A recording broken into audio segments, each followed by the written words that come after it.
は、闇のやり込みプレイヤーあかねちゃんやで、付き添いの葵です。前回はモーサルの敵対 NPC を落ち着かせて、ウステングラブをクリアしたな。今まで伏せてたステータスの説明もしたね。今回は予告通り外交特権をやるんやけど、まずはデルフィンをどうにかせんとあかんな。セットエッセンシャル13478ゼロ。いや、普通に調和で落ち着かせて会話するで、ところでスティッキンスクリプトは使わないの？多分会話を進めれば有効度が上がって、敵対が解除されると思うんよな。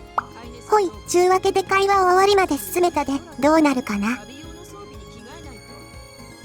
思った通りや、敵対が解除されたで、このタイミングで有効度が上がるってことだね。デルフィンとの敵対は解除されたし、これでオーグナーとの敵対も解除されたはずや。思いっきり敵対してるね。なんでや、デルフィンに引きずられてたわけやないんか。ウスガルドみたいに衛兵と同じ派閥とか。おら、調和。ママ A は、スティッキースクリプトで落ち着かせるで。ほんと、スティッキースクリプトがあってよかったよね。まあ、スリーピングジャイアントならクエスト終わったらそんなに立ち寄らんけどな。ほんじゃサールクニルを倒して、いよいよ大使館に乗り込むで。大使館では行動が封じられるから、敵対されると厄介なことになるんだよね。対策は考えてあるんやけど、とりあえず普通に乗り込んでみるで。ほい、ちゅうわけで大使館に着いたで。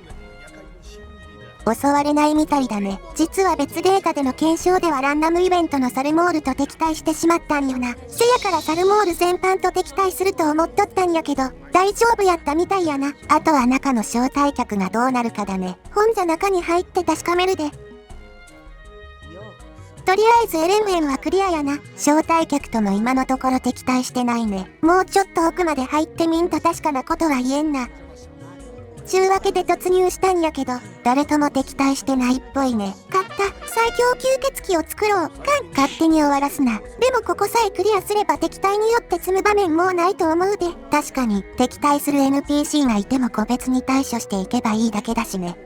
あれ？どうしたの？なんか人少なくないか？言われてみればそうだね。ナゼランを除くと、メイビンとエリクールの2人しかおらんのやけど、内戦をストームクローク側でクリアしたからじゃない？あ、そっか。帝国側の首長は軒並みソリチュード送りになったから来れへんのか。ストームクローク側の首長が来るわけにもいかないしね。もしかしたら内戦の進行状況次第ではここで誰かと敵対することもありそうやな。その場合はどうするの？うちが危惧しとったのはサルモールと敵対することや、例えば大使館に来る可能性があって、敵対する人物にオンドルマールがおるが、事前にマルカルスで中立化しておけば、大使館でも敵対されることはなくなるはずや。そっか、大使館以外で会えるならそこで中立化しておけば済む話だね。まあ実際に試したわけやないが、内戦前のデータでここまで進めるのも面倒なんで勘弁してくれ。それは検証動画としてどうなの？少なくともストームクローク側で内戦をクリアすれば、誰とも敵対せんことは確かめられたから問題なしや。いいのかそれで。ほい、ちゅうわけで外交特権クリアやで。特に問題なかったね。一応対策は考えておいたんやけどな。対策って、せっかくやし紹介するで。一つ目は結婚を使う方法や、誰かに適当に結婚を申し込んで、結婚が失敗する少し前のタイミングで大使館に乗り込むで。あとは大使館でしばらく待てば。ほい、結婚式に失敗したで。そうすると行動不能の制限が解除されて、普通に行動できるようになるんや。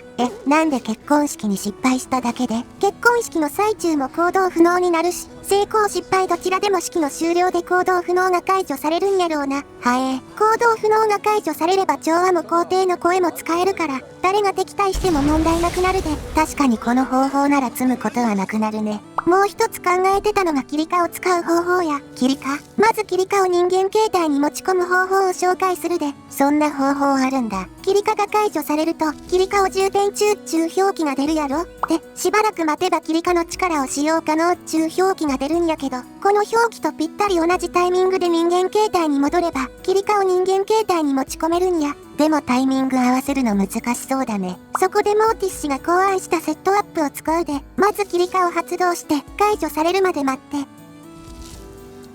変身解除を選択したら、待機メニューとキャンセルを交互に押して少しずつ時間を経過させるで。そのうち待機メニューを開いた状態で、変身解除の音だけが鳴るから、そのまま1時間待機すれば、変身解除と同時に、キリカの力を使用可能の表記が出るで。ここれで人間形態にキリカを持ち込むことに成功したで。これはこれでちょっと複雑だね。言葉で説明するとややこしいが、実際にやってみればすぐコツをつかめると思うで。でキリカなんやけど、一定時間無敵になる代わりに行動不能になるっちゅう効果やで。霊体化と似てるけど、こっちは効果が終わるまで行動できないんだね。で効果が切れるとまた行動が可能になるわけやけど、この行動が可能になるっちゅう処理が結婚式の失敗と同じで、本来行動できないイベントの最中でも行動可能になるんや。なるほど、結婚式以外の選択肢になるってわけだね。ただこの方法で大使館に乗り込もうとしても、馬車に乗ったタイミングでキリカが解けて、大使館の中で結局行動不能になってしまったで、残念。今回は失敗したが、キリカを人間形態に持ち込むのは普通に強いから覚えておくと役に立つで、他のパワーは持ち込めないの。コウモリと神速の反応も持ち込めるんやけど、これらは人間形態では効果ないみたいやな。コウモリとか持ち込めたら面白かったのにね。それと人間形態に持ち込んだパワーは、吸血鬼の王から人間に戻ると消えてまうから、使い続けたい場合は吸血鬼の王に変身したらあかんで、普通の吸血鬼の王はそんな強くないし、キリカだけゲットしたら二度と変身しないのもありだね。あと清掃の書でどうにかならんかっちゅうコメがあったから試してみたんやけど、これはうまくいかんかったで、そもそも清掃の書って大使館より前に取れるの？ああ、セプティマス・シグナスに会いに行けば清掃の書自体はいつでも取れるで。そうなんだ。ただモッドでドーンガードの清掃の書を取り出して試してみたら、こっちでは行動可能になったで。ドーンガードの清掃の書にだけ行動制限の解除効果があるのかもしれんな。たださすがに大使館のためにソウルケルンクリアして、清掃の書取ってくるのは割に合わんと思うで。もし敵対する招待客がいたら、個別に中立化するのが一番楽そうだね。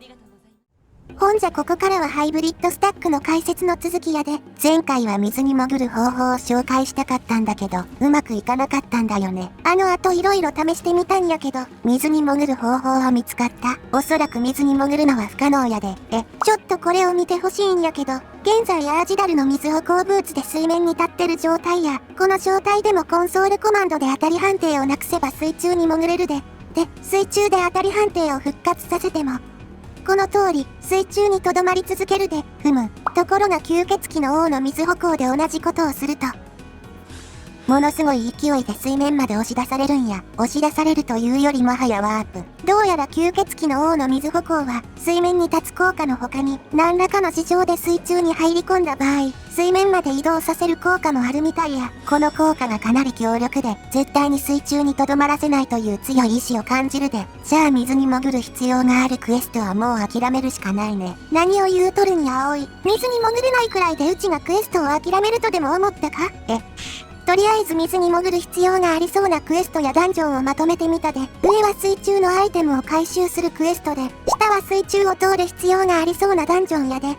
もともとこの動画は進行不能なクエストの調査が目的の一つやったわけやけど、NPC との敵対による進行不能は多分もうなさそうやし、これからがこれらのクエストの調査に移行するで、そもそもクリア可能なの？ダンジョンについては多分ゴリ押しでどうにかなるやろ。ゴリ押し？壁抜けとかそういう手段やな。そうなると問題は水中から何かを回収するクエストやけど、これらは最悪、ハイブリッドスタックの前に済ませておいてくださいという結論になるかもしれん。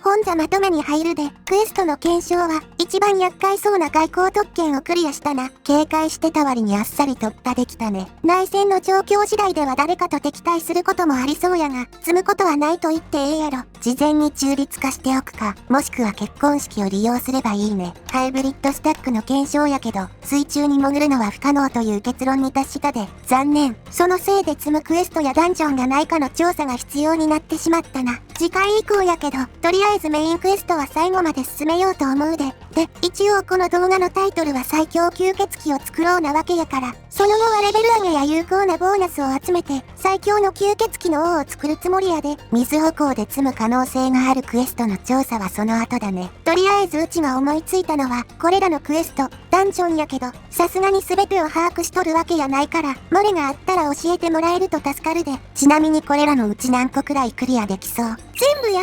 ちゅうわけで、うちは全てのクエストをクリアするつもりやから、興味があったらフォロー、チャンネル登録よろしくやで。いいね、高評価もお願いします。ではまた次回。